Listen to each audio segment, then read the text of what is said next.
This house, the $3 million inheritance, and the position of director will be inherited by my husband, their son. Upon hearing that the lawyer had arrived to handle my husband, Sean's inheritance, Leah stormed into our living room with eager anticipation. Leah, who had always hurried me about the inheritance and behaved arrogantly, must have been waiting for this day for a long time. Watching her approach the lawyer who was seated across from me, I realized that in the past, I would have raised my voice to criticize her. Now, I was almost excited to see what she would say to the lawyer. And when she uttered an exceedingly greedy statement, far beyond my expectations, I clapped my hands and laughed out loud. Seeing the astonished look on the lawyer's face, I continued to laugh at her audacity. Of course, she was not amused. She gave me a cold stare.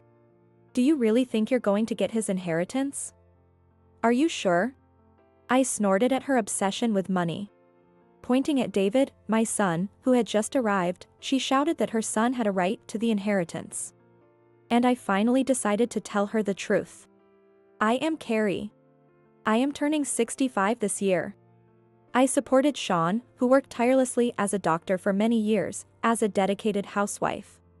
Even after he became the director, he continued to work as a practicing doctor. We were blessed with a son who aspired to be a doctor like Sean, and I think we had a fairly fulfilling life. Sean passed away when he was 68. He worked so hard that it's no exaggeration to say he was born to be a doctor. I can't help but think his hard work took a toll on him, but at his funeral, I realized he had no regrets in life. Many people mourned him, and the funeral was crowded with colleagues, superiors, and subordinates. We also received many condolences from former patients. My daily life was always about seeing him off to work. But seeing how much he was loved by so many people, I finally understood that it wasn't in vain. During such a solemn ceremony, it was Leah, our son's wife, who was behaving restlessly and carelessly. With a smirk on her face, she looked like she was almost happy that Sean had passed away. I overheard her saying terrible things during interactions with relatives. Sean was always a workaholic, right?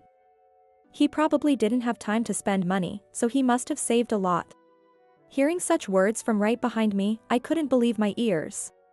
Apparently, she was already thinking about how Sean's inheritance would be divided, even in the middle of the funeral. She might not even know that she has no inheritance rights, but more than that, her inappropriate attitude made me frown. Seeing this, David quietly approached me and whispered an apology. "Mom, I'm sorry. Leah doesn't listen to me. It's not your fault.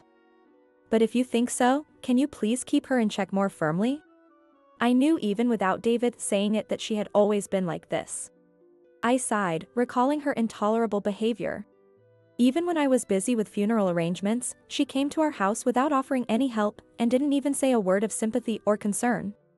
How much inheritance did Sean leave? It must be a lot, right? On top of that, she kept bringing up money. Just because you're his wife, don't waste Sean's inheritance, okay? Is that really all you came here to say? Well, you know, it would be a problem if you wasted it all since you don't have much time left. Leah spoke as if Sean's fortune was her own, which filled me with both anger and disgust. She also looked down on me, constantly making snide remarks. I don't know when she came to dislike me so much, but her attitude of interfering with other people's money left me speechless many times. David is also a doctor like his father. He doesn't have a bad income, but Leah has always been obsessed with money. She would frequently call me, hinting at needing financial support by saying things like, "We're having money troubles." Or, "I'm worried about David's income." I've never gotten along with her because of that. Now, seeing her count on Sean's inheritance again, I was reaching my limit. David's income is really unstable. We can't even afford to live lavishly. Then why don't you get a job and contribute to the household? Having a wife work is unthinkable. You were lucky, living comfortably with Sean's good income. No matter how much I told her, her attitude not only failed to improve but also seemed to escalate, as if she was deliberately trying to provoke me. It seemed like she couldn't help but disparage me, even if it meant belittling her own husband. Her disrespectful behavior towards our family, even if we are in-laws, and her hypocritical actions infuriated me. Yes, thanks to my husband, I live comfortably. Maybe you should try showing some respect for your husband too. If only there were something worth respecting. Anyway, I'm off to get my nails done. Don't forget about the inheritance, okay? Saying whatever she pleased, she left immediately. Her stormy behavior made me worry about how David was treated at home. However, her outrageous behavior didn't stop there. Even during the inheritance proceedings, she continued her misdeeds unabated. After the funeral, she would frequently visit, repeating, "Is the inheritance ready yet?" like a parrot. No matter how many times I explained that the process takes time, she would conveniently forget and keep pestering me. I had told her before that she had no authority over the inheritance, but she ignored me completely. She seemed to believe she would somehow get a large sum of money. David probably promises her a share of his inheritance. If that were all, I might not have intervened, but Leah even tried to take valuable items from our house. Hey! That's my necklace. What do you think you're doing? It's fine, isn't it? We're family. Let's get along. I refuse to get along with a thief. Consider it an advance on the inheritance. I'm waiting patiently for you, you know. No matter how many times I told her to stop, she never listened. When she took a necklace Sean had given me, I finally had enough and stopped letting her into the house. David continued to apologize on her behalf, but never actually stopped her, and I didn't expect him to. With no time to dwell on the loss of Sean's gift, her malicious harassment continued. When I stopped letting her in, she started telling her friends that I was an evil mother-in-law who wouldn't let her visit. Neighbors who sympathized with me would offer a strained smile and say, "It must be tough." I don't know why I had to be disliked so much. The last straw was a strange envelope in our mailbox. Opening the already opened envelope gave me a chill. It was mail addressed to Leah and David. As retaliation for not letting her in, she had her credit card bills sent to our house. The bills detailed extravagant dining and exorbitant online shopping, making me shudder. Hey, why is her credit card bill in our mailbox? I don't know. Don't ask me. And why is she spending so much when she's always complaining about money? Well, actually, I'm broke right now. Mom, could you pay this for me? Calling David to complain. I was shocked when he, seemingly influenced by her, made an outrageous request, leaving me speechless and shaking my head. Why would he think I would help them? How could he ask me to repay? Even he can't return what his wife had stolen? I criticized David for his convenient memory and careless attitude. Our support for you two is over. Why are you still burdening your parents at your age? But there's Dad's inheritance, right? You can't spend it all, so help us out. The nerve of you two is unbelievable. You're perfect for each other. Never contact me again. Feeling his casual attitude even over the phone, I raised my voice to reprimand him. I hang up and throw the bill in the trash. I felt dizzy thinking Leah had purposely placed the bill in our mailbox, intending for me to pay it. Could they really be planning to get the inheritance?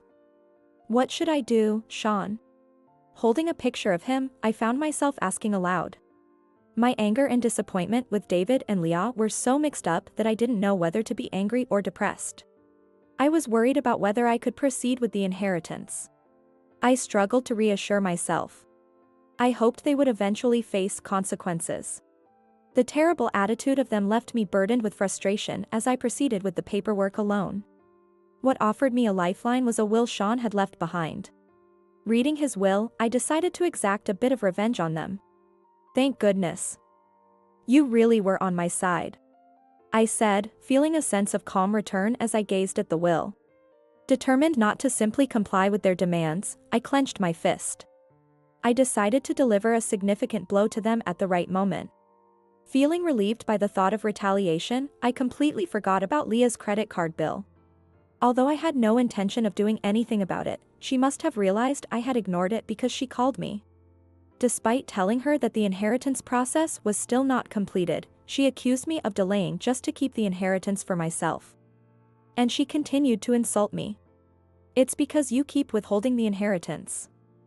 I'll wait a bit longer, but don't forget to pay the bill I left in your mailbox, okay? Enough with the jokes. Why do you think any of that money is yours? Of course, because David is your son. It's only natural. She laughed, as if mocking my ignorance. Being our son does grant David inheritance rights. Generally speaking. However, despite her accusations, I had not yet told them the crucial details written in the will. Even though it's something they should already know, given their tendency to twist facts to their favor, they likely hadn't considered it. I eagerly awaited the perfect moment to deliver a crushing blow. Finally, the moment came. That happened when I explained the situation to the lawyer and arranged for his assistance at the end of the proceedings. After explaining the situation to the lawyer and finalizing the paperwork, I contacted David. As expected, Leah rushed to our house upon hearing the mundane message. Seeing her walk in without hesitation through the purposely unlocked front door, I struggled to suppress my laughter. Finally. I was tired of waiting. "You've been stalling the process and withholding the inheritance," she said. "Leah, what brings you here? Is this the lawyer?" "I'm Leah, Sean's daughter-in-law," she said, ignoring me and quickly approaching the lawyer seated across from me. In the past, I would have raised my voice in frustration, but now I waited for her to speak. Excited to see what she would say. "This house, the $3 million inheritance, and the position of director will be inherited by my husband, their son." Sorry. Her greed surpassing my expectations, I clapped my hands and laughed out loud. Seeing the astonished look on the lawyer's face, I continued to laugh at her audacity. She glared at me coldly. "What's so funny? Are you upset about losing the inheritance? How did you come up with the $3 million figure? Where did that come from? Sean was a doctor, wasn't he? Of course, he would have that much. You haven't spent it all, have you?" Snorting at her obsession with money, I responded. Even though the money I inherited was none of her business, she couldn't stand the idea of me having it. "I warned you. Don't spend it recklessly just because you don't have long life left. The nerve of you to say such things to an in-law. I've warned you all along that you have no rights." Wearing the necklace she had taken from me, she glared accusingly. But I had no intention of yielding anything to her. Clenching my fist, I resolved not to lose to her greed. Pointing at David, who had arrived later, she shouted, he had inheritance rights. I finally decided to tell her the truth. "You two aren't entitled to any inheritance, are you, David?" "What? Why? Don't you know? Seriously? Are you still on about that? It was settled a long time ago. What are you talking about? Unbelievable. How can you think it's over without making amends? What? What are you talking about?" Leah seemed completely clueless, like she was totally out of the loop, which made me sigh in disbelief. She still couldn't remember what she had done. To remind her, I began to explain carefully to both of them. They married a few years ago. However, David had been married to another woman before that. And even though they had a child, David had an affair with Leah without regard for his family, and they eventually got married. The scandal came to light when David cried out for help to Sean, saying he couldn't pay alimony or child support to his ex-wife. "I didn't think you could be this irresponsible." "What were you thinking?" "I had no choice. I had to marry Leah. At least take responsibility for your actions. I won't pay for it. Come on, a little help won't hurt. You're a doctor, after all.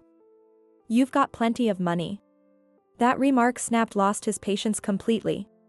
When David started making excuses, saying they were busy with their new life and needed money for the wedding, Sean decided to cut him off entirely, choosing his grandchild over David. "Fine. I'll pay instead. My grandchild shouldn't suffer because of you. Don't be so sarcastic.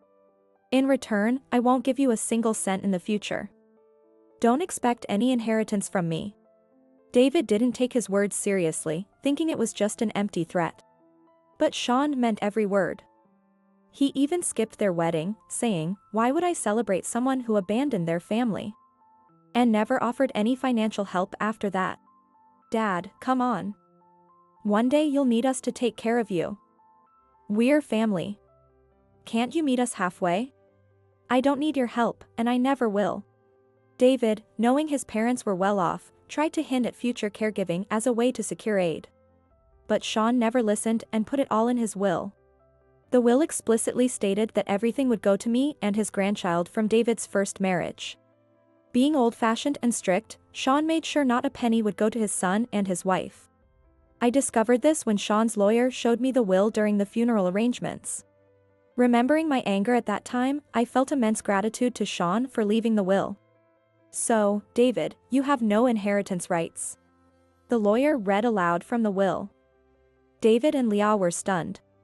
To rub salt into the wounds, I added. By the way, you took things from my house as an advance on the inheritance, right? Well, that is. As you heard, you have no rights. So, you'll return everything, including that necklace you're wearing today. I pointed to the necklace she had worn today. Leah glared at me, but, in front of the lawyer, she couldn't argue. She threw the necklace at me with a cluck of her tongue. I can't believe this. I came here expecting to get the inheritance. When you came to us to report your marriage, I thought you knew all about it. Because you were so goofy and saying it can't be helped because you were more attractive than his ex-wife. I remembered how furious I was at her smugness back then. I used to think David was fooled by her, but now I saw they deserved each other. I'll get the inheritance somehow. What about the hospital? The director's position needs an heir. Sorry, but it's already been handed over to a competent colleague. Why? It's supposed to go to your child. When you do something so terrible, it's only fair, isn't it? Leah clung to the lawyer saying, "What will we receive?" The lawyer, hired by Sean, calmly reiterated that they had no rights according to the will. This is absurd. It's completely unfair. So, what will you do? File a lawsuit? If you want to make a bigger fool of yourself, be my guest. Defeated, Leah stomped out, blushing her face. David followed her out, and I watched them go before making a small fist pump, clutching the reclaimed necklace. After that, she never contacted me again, and the process was completed smoothly. I was worried they might try to contact the grandchild, but David, who couldn't even pay child support, had no means to reach out. So there were no issues. Now, I hear they are in turmoil because they didn't get the inheritance. Leah reportedly told David, "I married you because I thought we'd get a lot of money, and they are on the brink of divorce." The saying, "when the money runs out, so does the relationship," seems fitting for them. David once demanded, "Give me either the inheritance you received from Dad or the house," but of course, I had no reason to comply. I simply told him stop dreaming and hung up the phone. Though I sighed at his irresponsibility, there was one recent bright spot. I received a letter from David's ex-wife, informing me that the inheritance process was completed. Along with pictures of my grandchild, the letter contained updates about their life and expressions of gratitude. She said she's lucky to have had such wonderful grandparents. They are living happily. The grandchild Sean cared so much about had grown up well and was living happily with a new father. Delighted by the letter, I immediately read it out loud to picture of Sean. Despite my disappointment in David's betrayal, I was glad to bring good news about our grandchild to him.